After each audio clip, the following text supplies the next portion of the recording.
My name is Oscar Phelps. My head hurts. My feet hurt.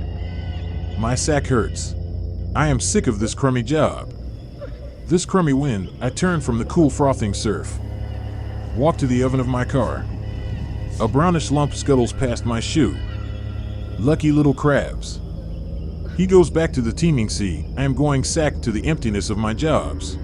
But somebody, as the saying goes, had to it. I volunteered because I thought it would be better than pushing that crummy pencil behind that crummy desk in crummy Santa Meyer. Maybe I was right. At least you got out in the air this way. Even if the air was blowing you all over the highway, well, no sense bitching about that now. The headache is bad enough already. It's almost 4 o'clock. I have 2 more stops to make before I can pop a cold top, lay in a cool tub, and flip through this month's Playboy. I wince back the pain in my skull, heave a weary sigh, and nose the car south toward Los Olives. I check the clipboard on the beat beside me, the Santos family. Wetbacks, no doubt. Goo, here we go again.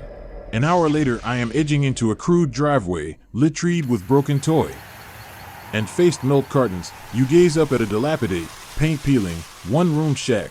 I can already guess at its contents. Part of its contents stands silently among the rusted bicycle frames and skittering garbage. Oak, wide, almond eyes watching me quietly, tattered rag dolls' clutches in their hands. Something darts from the shadows beneath the house, something brown and mangy and loud. A length of rope checks its teeth from sinking into my ankles. The Santos family consists of one harried mother in her late 30s, 5 on 6 screaming, brown-skinned children, a yapping mockery of a canine, and no husband. Mrs. Santos is on welfare forever. Hello, anybody home? Yes. Mrs. Santos? My name is Oscar Phelps. I am from National Credit Collection Agency. What do you want? According to our records, Mrs. Santos, you are delinquent in payment for the last 6 months. I told you moan on OA phone we got no machine. You go way why? Leave us alone. It's always the same. The names may differ, the locations. Locations alter slightly, but the result is the same. Mrs. Santos, my company has been extremely lenient in your case, and what do you want me to do? You can't get blued farm a tulip we I got no man me why. Comprend? We busted. The baby in her arms begins to scream, probably from hunger. It woos its own hideous pain to the already burgeoning agony, pouncing in my head. I am going to lose another one. Mrs. Santos, please, Why don't you try raising 6 kids on food store sometime, mister? Huh? Why don't you try it? That the ceaseless wind whips at my head. The woman's twisted lips form an endless stream of disconnected ravings. The child's wail rises higher than the screaming Santa Ana, tearing at the pit of my guts. Tearing. Shut up! I'm trying to make it to the steering wheel, to the soft foaming waters of the beach, the clean salty air of the ocean far away. But the tearing in my guts won't letting me. I make it only to the rusted back fender before everything breaks loose. I drag a shaking claw across my mouth and wipe away the sour-smelling bile. The howling wind seems to shriek with mocking laughter as I plunge into the sanctity of the front seat and peel away from the horror behind me. A half hour later, things are a bit better. The ravaging headache has come to a dull pounding. The uncontrollable shaking is blackened enough to allow I am jamming a cigarette between my pale lips. There's one more name on my clipboard list. Maria Delgado. But I am not even considering checking on it. I need a drink. I need a lot of drinks. Bad. It's then that I see her for the first time, walking all alone. All alone there on the hot, empty desert highway. My throat has suddenly become very dried up, but not from the hot, incessant wind. From something else. I slow the car. Hi there! Hot day for walking. She hardly notices me. Her pale blue eyes are distant, almost cloudy. A warning bell sounds in my brain. But I am weary of the day. I could use a diversion. This looks worth pursuing. You need a ride? Going clear to Compton. She turns then, and my chest catches. I have never seen anything so lovely.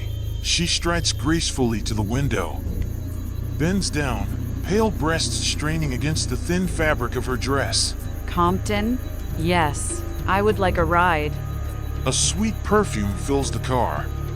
My name is Oscar Phelps. I am Marie Delgado. I live just down the road. Marie Delgado. The girl on my list, but should I tell her who I am? It might put her off. Then again, it might prove very convenient. After all, it does give me a certain sense of power.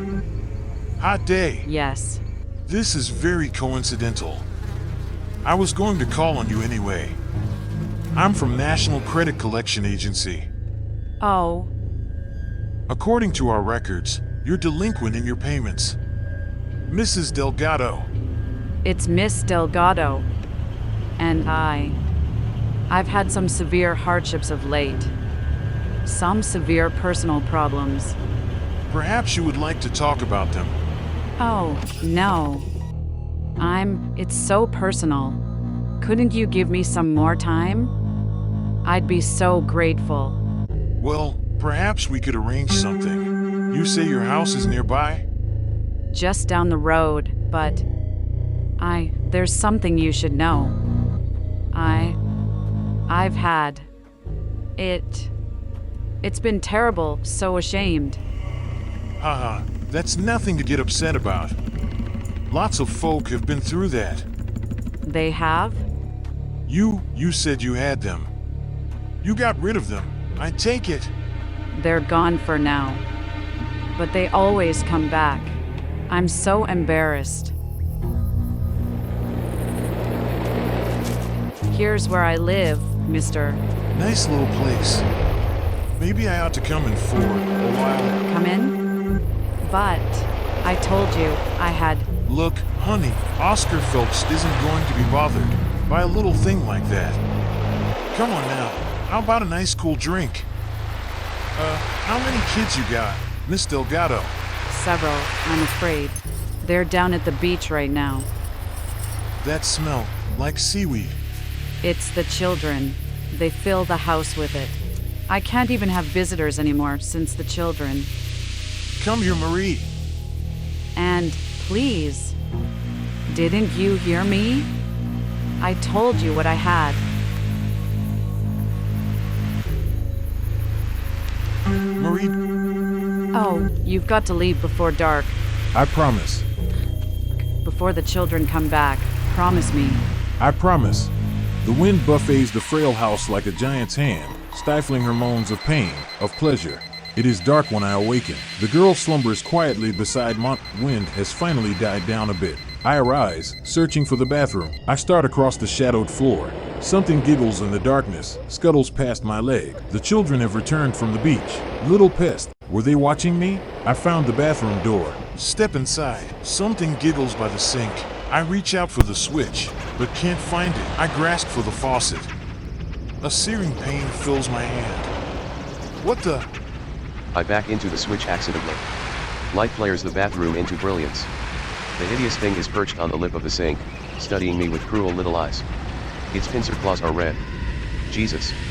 That's when I heard that my hand. I screamed insanely and rushed back down the hall. The hall is filled with scuttling noises, giggling. A terrible pain lances up my lips. I fell, screeching, writhing. Marie! Something wet and reeking with seaweed smell lands on my back, pinning me. Something else clambers crab-like towards my flailing arms. Impossible. Pain rockets through my shoulders. Marie! I found the bedroom at last. She's standing there, tall, pale and beautiful. One of the hideous crab children clutched to her bosom, suckling. It's the last thing I have seen before the film of red clouds my eyes forever. I told you to go. I told you what I had. I told Mister. I told you.